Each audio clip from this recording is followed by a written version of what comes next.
भारतीय संस्कृति के मूल तत्व विषय के अंतर्गत हम पढ़ रहे थे भारतीय संस्कृति विषय पृष्ठभूमि और मूलभूत विशेषताएं नामक प्रथम अध्याय में अभी तक हमने भारतीय संस्कृति की परिभाषा यानी संस्कृति की परिभाषा, सभ्यता और संस्कृति में अंतर, इन दो विषयों का अध्ययन कर लिया है। आज के अध्याय में हम अध्ययन करेंगे संस्कृति का मानव के साथ संबंध, संस्कृति की पृष्ठभूमि, भारतीय संस्कृति की भौगोलिक पृष्ठभूमि, भौगोलिक पृष्ठभूमि के अंतर्गत भौगोलिक स्थिति, भौगोलिक स्वरूप, इसके साथ साथ भौगोलिक प्रभाव, भौगोलिक प्रभावों में आत्मनिर्भरता, पृथकत्व, संपर्क, विशालता, विविधता और एकता, इन बिंदुओं का आज हम विस्तार से अध्ययन करेंगे। तो सबसे पहले हम देखते हैं संस्कृति का मानव के साथ संबंध। तो जैसा हम सभी जानते हैं कि संस्कृति का मानव जीवन के साथ घनिष्ठ संबंध रहा है, रहेगा और वर्तमान में भी संस्कृति के साथ मानव जीवन का घनिष्ठ संबंध है। संस्कृति ही मानव को अन्य जीवों से पृथक करती है। युगों युगों से मनुष्य अनवरत लगातार चिंतन, कर्म, व्यापार, ये सभी प्रकृति से प्रभावित होते रहे हैं। जैसा हम सभी जानते हैं कि एक ही जलवायु में पले हुए मनुष्य, एक ही प्रकार के पर्वत, झरने, सागर देखने वाले, एक ही प्रकार के राजनीतिक, सामाजिक या कह सकते हैं आर्थिक सुख दुखों को भोगने वाले मनुष्य का जो चित्त होता है, उस चित्त का झुकाव हमेशा एक जैसा होता है। चाहे व्यक्ति पर्वतों पर रहता हो, नदियों झरनों के किनारों पर रहता हो, सागरों को देखने की इच्छा हो, चाहे किसी भी स्थान को देखने की इच्छा हो, राजनीतिक हो, सामाजिक हो, आर्थिक स्थिति हो, इन सभी में जो मनुष्य का मन होता है, उस मन का झुकाव, चित्त का झुकाव प्राय एक जैसा होता है। सभी का झुकाव कैसा होता है? एक जैसा होता है। कह सकते हैं हम कि अब हम देखते हैं कि रोजाना दिन प्रतिदिन नए नए परिवर्तन होते हैं। उन परिवर्तनों से जो संघर्ष हम करते हैं, तो उन परिवर्तनों तथा संघर्षों के होते हुए भी मनुष्य विशिष्टता वाले रूप में अधिक उदात्त होता है, गंभीरता होती है और इस संपूर्ण मानव जाति को, इस अखिल मानव जाति को उतनी ही देन है। कह सकते हैं हम कि वसुधैव कुटुंबकम, शुरू से ही भारतीय जीवन और भारतीय संस्कृति वसुधैव कुटुंबकम की भावना से प्रबल हुई है। वसुधैव कुटुंबकम की भावना यहाँ हर भारतीय के मन में, चित्त में, रग रग में निवास करती है, विकसित हो रही है।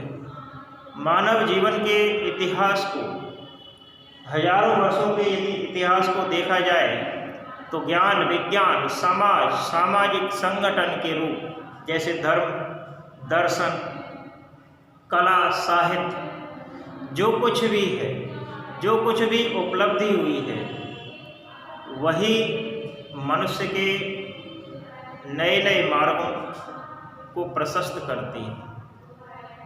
आज हम देखते हैं कि आवागमन, संवाद, विचार वहन करना, आपसी तालमेल, इन सब में सुगम सुविधाएं हमें प्राप्त हुई हैं।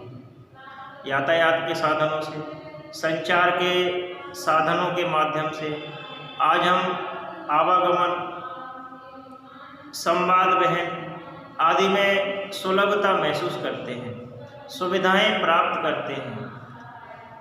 पहले जब हम देखते थे तो जैसे जैसे विज्ञान ने प्रगति की, रेल, तार, डाक, मोटर, वायुयान, रेडियो, टेलीविज़न, मोबाइल, इन सब का धीरे धीरे क्या हुआ है, विकास हुआ है। यांत्रिक उत्पादन, आधुनिक टेक्नोलॉजी, इन सभी क्षेत्रों में आज हम आत्मनिर्भर हैं। भारतीय संस्कृति का निर्माण यदि हम शुरू से देखते हैं तो हमें पता चलता है कि भारतीय जीवन में मनुष्य का संस्कृति के साथ या संस्कृति का मानव के साथ हमेशा से ही गहरा संबंध रहा है।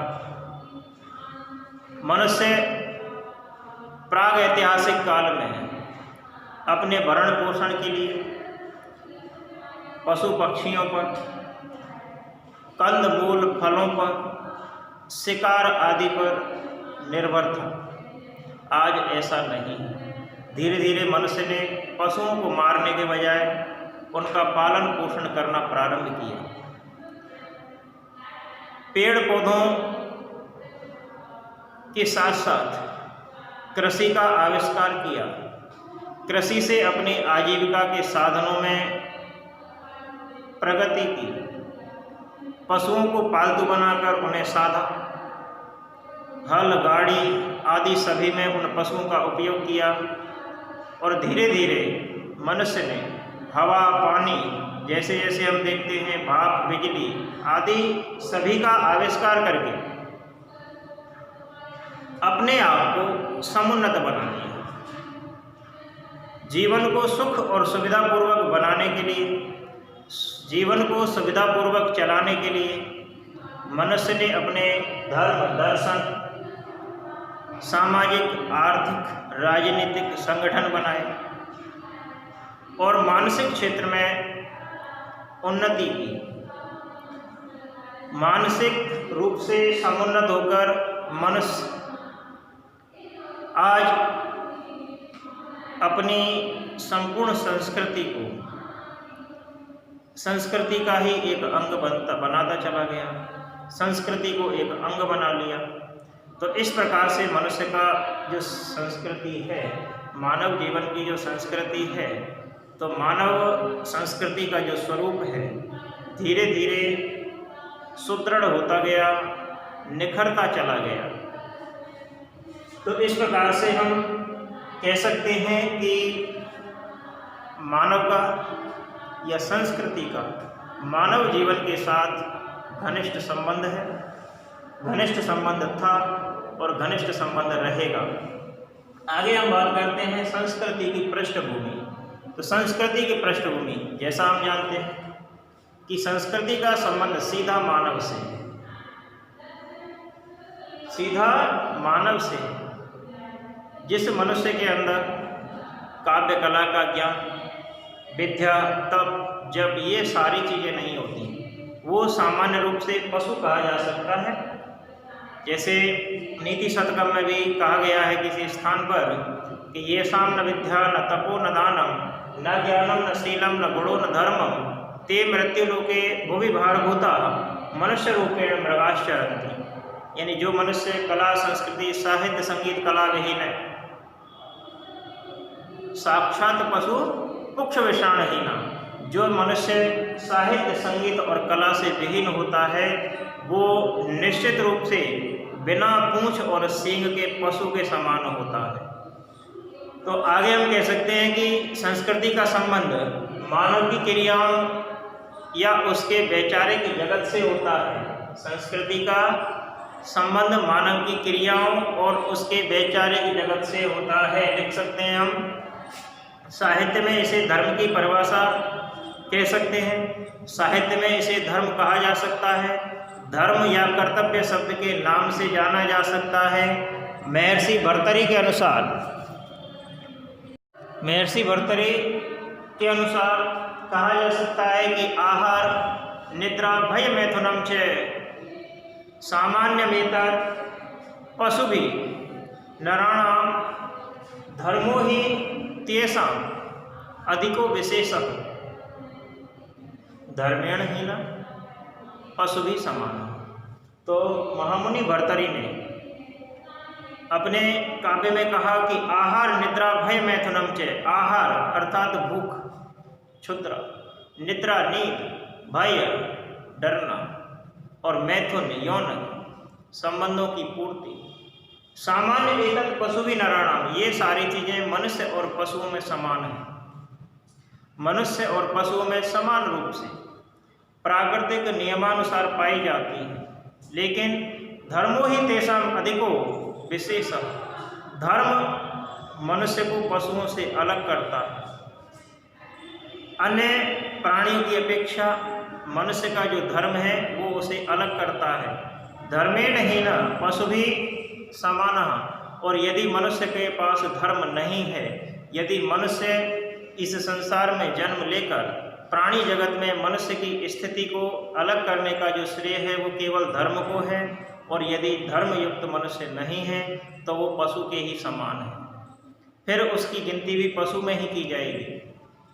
तो कहने का तात्पर्य है कि अपनी भूख को शांत करने के लिए, अपनी तृष्णा को शांत करने के लिए अनेक अनेक कार्य मनुष्य भी करता है और पशु भी करते हैं। लेकिन संस्कृति के जो तत्व हैं, संस्कृति के तत्वों और उपकरणों का जो संबंध है मनुष्य की क्रियाओं से होता है, और मनुष्य की क्रियाओं में आदर्श परंपराएं, रीति रिवाज, विश्वास, सद्गुण, व्यक्ति की भावनाएं, विज्ञान, विचार, क्रिया, कौशल, आध्यात्मिक स्वरूप, आगे कह सकते हैं हम धार्मिक क्रियाएं, सामाजिक कुशलता, नियंत्रण, अनुशासन, नियम, विधि, ये सारी जो क्रियाएं हैं ये मनुष्य की संस्कृति के ही तत्व हैं। ये मनुष्य की संस्कृति को ही प्रदर्शित करती हैं। राजनीतिक हो, सामाजिक हो, आर्थिक हो, धार्मिक संस्थाएं हो, दर्शन, विज्ञान, साहित्य हो, नाटक, काव्य, चित्रकला हो, गृह निर्माण, उपासना गृह, आभूषण, बर्तन, जीवन के उपयोग यानी जीवन को चलाने में उपयोगी यंत्र, उपकरण, भिन्न भिन्न पर्व, त्योहार, संगीत, मनोरंजन के साधन, पुस्तकालय, नाट्य संग्रहालय, और कह सकते हैं कि उद्योगशालाएं, विद्यालय, खेलकूद आदि संस्कृति के विभिन्न उपकरण हैं, और यही हमारी भारतीय संस्कृति की पृष्ठभूमि है। आगे हम बात करते हैं भारतीय संस्कृति की भौगोलिक पृष्ठभूमि। तो जैसा हम जानते हैं और देखते हैं और पढ़ भी चुके हैं कि किसी भी देश की जो संस्कृति होती है, किसी भी देश की संस्कृति का वहाँ के भूगोल पर गहरा प्रभाव पड़ता है। चाहे देश कोई भी हो, वहाँ की संस्कृति ही भूगोल को प्रभावित करती है। भूगोल का प्रभाव संस्कृति को प्रभावित करता है। पुरानी सभ्यता और संस्कृतियों को यदि हम देखें तो पुरानी सभ्यता और संस्कृतियों का जो विकास नदी घाटियों के किनारे हुआ, जहाँ जीवन निर्वाह के साधन सुलभ थे। कह सकते हैं मनुष्य पहले जंगलों में ही अपना जीवन यापन करता था, पहाड़ियों पर रहता था, नदी, झरनों, समुद्रों के किनारों पर रहता था। लेकिन धीरे धीरे मनुष्य ने प्रकृति पर विजय प्राप्त करके भौगोलिक स्थिति को अपने अनुकूल बना लिया। अपने जीवन को सुखमय बनाने के लिए उसने भौगोलिक स्थिति को अपने अनुकूल बनाया। मनुष्य की संस्कृति को देश के पर्वत, नदियाँ, मरुस्थल और नगर ये सभी प्रभावित करते हैं। मनुष्य के विचार, राष्ट्रीय चरित्र, सामाजिक, धार्मिक, राजनीतिक और आर्थिक संस्थाएं भी भौगोलिक स्थिति से प्रभावित होती हैं। संस्कृति का विकास कह सकते हैं मनुष्य की क्रियाशीलता के द्वारा ही होता है। क्योंकि मनुष्य क्रियाशील होता है। अपनी क्रियाओं से ही मनुष्य अपनी संस्कृति का विकास करता है। उसके चरित्र के अनुसार उसकी संस्कृति बन जाती है। मनुष्य के चरित्र पर जलवायु और भौगोलिक संरचनाएं अपना प्रभाव डालती हैं, या कह सकते हैं कि मनुष्य का चरित्र जलवायु और भौगोलिक संरचनाओं से प्रभावित होता है। जैसे उदाहरण के लिए हम कहें कि हमारे जीवन का आधार क्या है? कृषि है।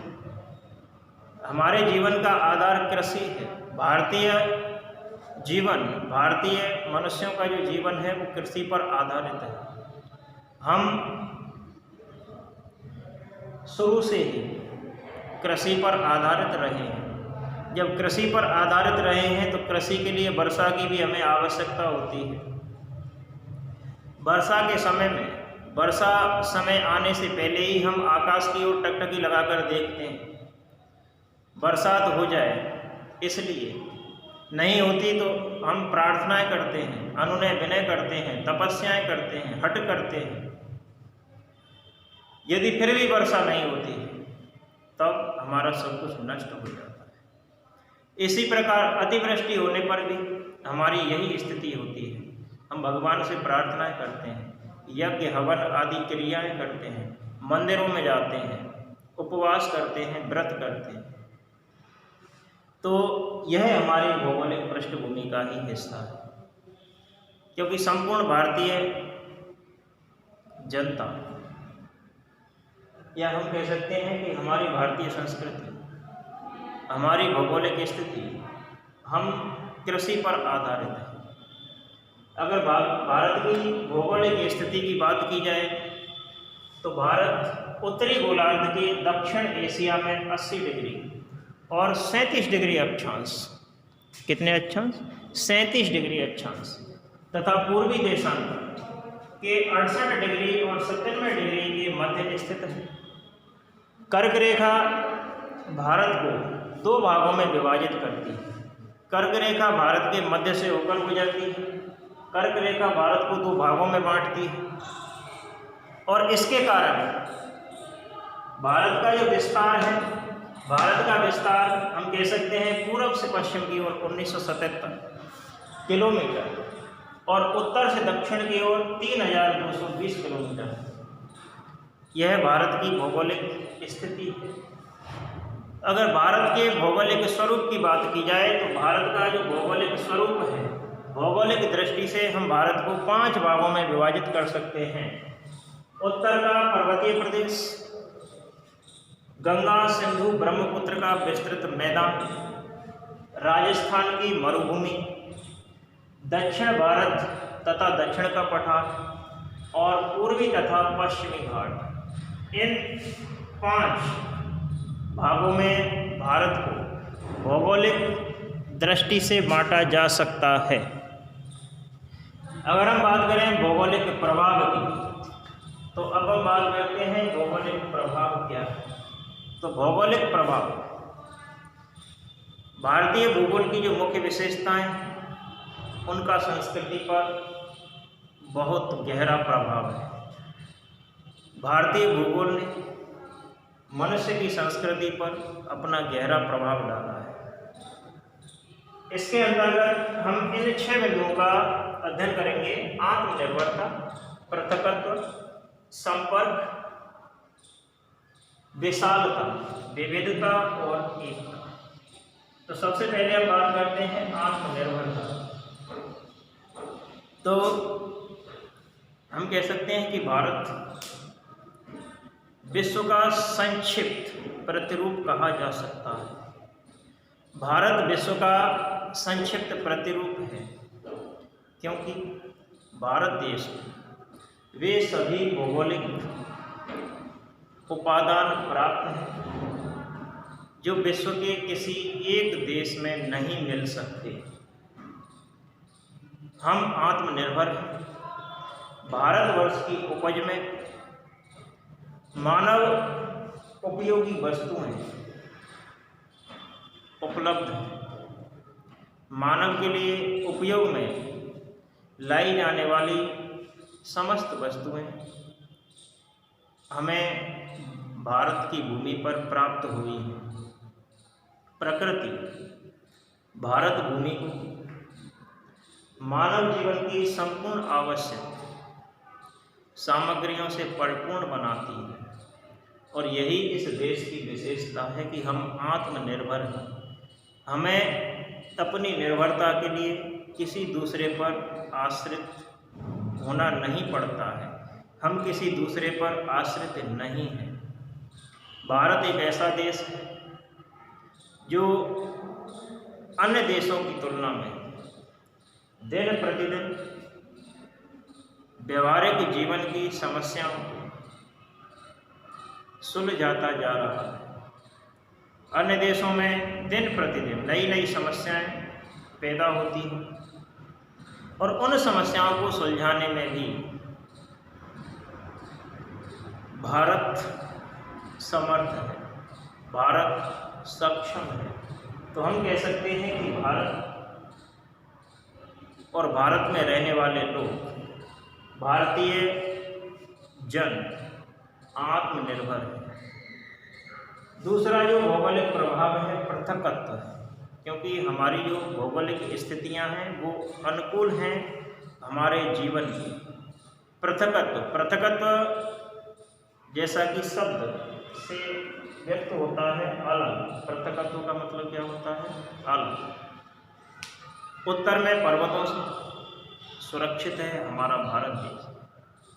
कहते हैं उत्तरम यत् समुद्रस्य हिमालयस्य दक्षिणम भारतम यत् भारत नाम भारतीय यत्र संतति। तो कहा गया है कि उत्तरम यत् समुद्रस्य हिमाद्रस्य दक्षिणम वर्षम तद भारत नाम भारतीय यत्र संतति। उत्तरम यत् समुद्रस्य, जिसके उत्तर में समुद्र, हिमालय दक्षिणम हिमालय, वर्षम तद भारत नाम, उस देश का नाम भारत है, और भारतीय यत्र संसति, वहाँ के निवासियों को भारतीय कहा जाता है। तो उत्तर में पर्वतों द्वारा सुरक्षित हैं, दक्षिण में समुद्र से घिरे हुए हैं। तो भारत ही एक ऐसी भौगोलिक इकाई है जिसको हम कह सकते हैं कि स्पष्ट और परिचिह्नित जिसकी सीमाएं हैं, स्पष्ट सीमाओं द्वारा, परिचिह्नित सीमाओं द्वारा हमारा देश घिरा हुआ है। इसलिए हम संसार से अलग दिखाई देते हैं, संसार से अलग निरूपित करती हैं हमारी ये भौगोलिक स्थितियाँ। जैसे हम कह सकते हैं कि हिमालय पूरब से पश्चिम तक एक दोहरी दीवार की तरह खड़ा हुआ है, जो हमें सभी से अलग करता है। दक्षिण की ओर देखें तो समुद्र प्राचीन समय में भारत को अन्य सभी देशों से अलग रखता है। सभी देश, या कह सकते हैं कि यूरोप के लोग समुद्र के मार्ग से भारत में नहीं आ जाएं, नहीं आ धमकें, क्योंकि नावों की भयभीत और धीमी यात्राओं से संभव था भारत में प्रवेश करना। हमारी व्यापारिक क्रिया, व्यापार के लिए हम उस समय कह सकते हैं कि केवल शांति के समय कुछ व्यापारिक जो संपर्क थे विदेशों के साथ समय समय पर होता रहता था। आगे हम कह सकते हैं कि संपर्क, अगर हम संपर्क की बात करें तो भारतीय संस्कृति कह सकते हैं कि भारतीय संस्कृति विलक्षण रूप से कई तरह या कई प्रकार की मिलावट से पृथक तत्वों से बनी है, जो निश्चित रूप से बाहरी संसार के साथ भारत के संपर्क और देशांतर से लोगों का यहाँ आकर बसना आक्रमणों का परिणाम है। हम जानते हैं और पढ़ते हैं कि भारत शुरू से ही आत्मनिर्भर रहा है। भारत के मसाले, सुगंधित पदार्थ, रेशम, मलमल, ऊनी वस्त्र, सूती वस्त्र, रत्न, हाथी दांत, सोना, चंदन आदि विदेशों में बड़ी मांग की वस्तुएं हैं। विदेशों में इन समस्त वस्तुओं की अत्यधिक मांग है, बड़ी मांग है, क्योंकि ये सभी आवश्यकता की वस्तुएं हैं। इन सभी आवश्यकता की वस्तुओं में भारत आत्मनिर्भर है। इसलिए हमारा जो संपर्क है सभी देशों से रहा है। यहाँ आकर के लोग रहते हैं, उद्योग करते हैं, मेहनत करते हैं, परिश्रम करते हैं और यहाँ की संस्कृति के साथ घुलने मिलने का प्रयास करते हैं। विशालता की यदि बात करें तो भारत एक विशाल देश है। भौगोलिक दृष्टि से भारत ही ऐसा एक देश है जिसका महान विस्तार है। विस्तार में रूस को यदि छोड़ दिया जाए तो रूस को छोड़कर यह सारे यूरोप के क्षेत्रफल के बराबर है। उत्तर प्रदेश, मध्य प्रदेश जैसे प्रांत एक एक करके भी ग्रेट ब्रिटेन से बड़े हैं। बंगाल, बिहार, उड़ीसा को यदि हम देखें तो बंगाल, बिहार और उड़ीसा प्रत्येक का क्षेत्रफल इंग्लैंड और स्कॉटलैंड के बराबर है। महाराष्ट्र और तमिलनाडु की यदि बात करें तो महाराष्ट्र और तमिलनाडु दोनों ही इटली से बड़े हैं। अकेला असम इंग्लैंड के बराबर है। क्षेत्रफल के स्थान पर यदि हम जनसंख्या देखें तो जनसंख्या की दृष्टि से भी भारत चीन को छोड़कर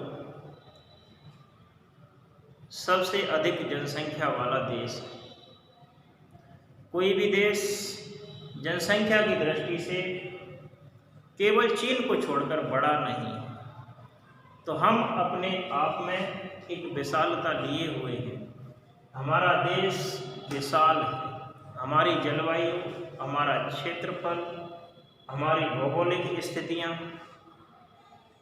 हमारी भौगोलिक दृष्टि हमको सभी देशों से अलग करती है। अब हम बात करते हैं विविधता। तो जैसा हम पढ़ते आए हैं शुरू से, अनेकता में एकता भारत की विशेषता है। विविधता में एकता भारत की विशेषता है। हम यहाँ भिन्न भिन्न जाति के, भिन्न भिन्न धर्मों को मानने वाले लोग रहते हैं, फिर भी हम एक हैं। हमारी संस्कृति, हमारी सभ्यता एक दूसरे से मिलती जुलती है। भारत की विशालता का परिणाम प्राकृतिक, भूगोल और सामाजिक संस्कृति के क्षेत्रों में उसकी विविधता को ही कहा जा सकता है। प्राकृतिक भूगोल की भी यहाँ अनेक स्थितियाँ पाई जाती हैं।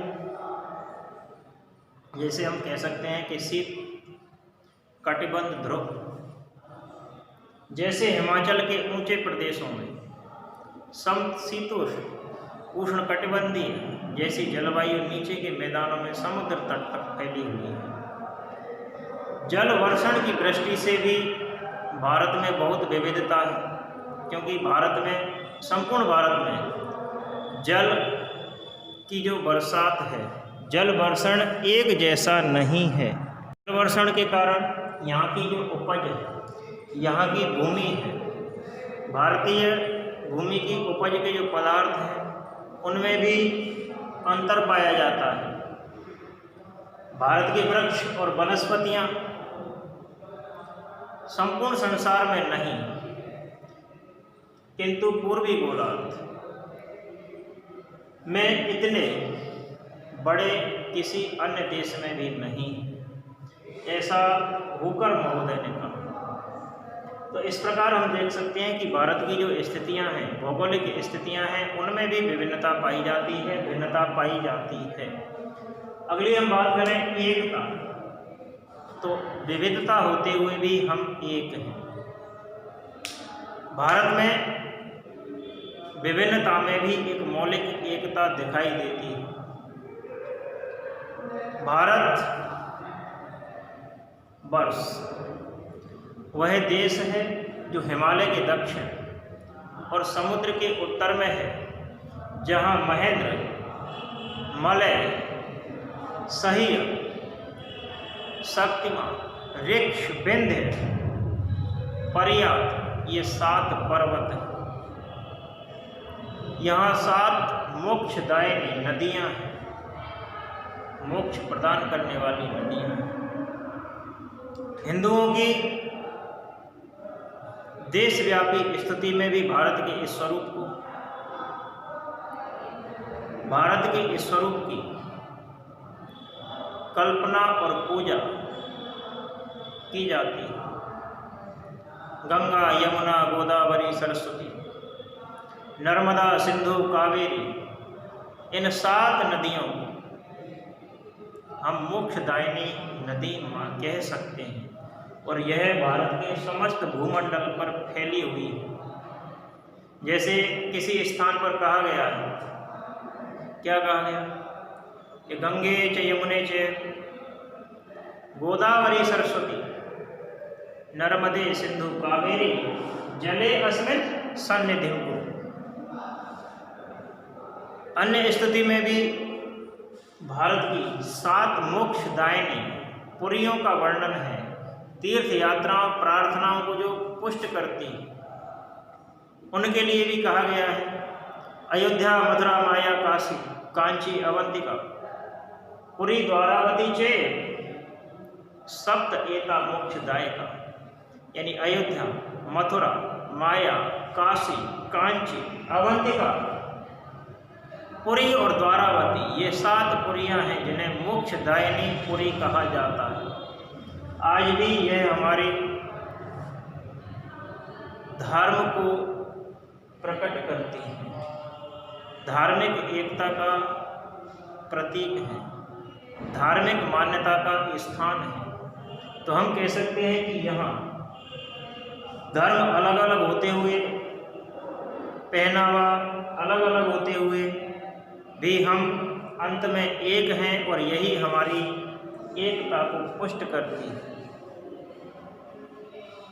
इसके बाद आगे अगले अध्याय तक रुकते हैं। धन्यवाद।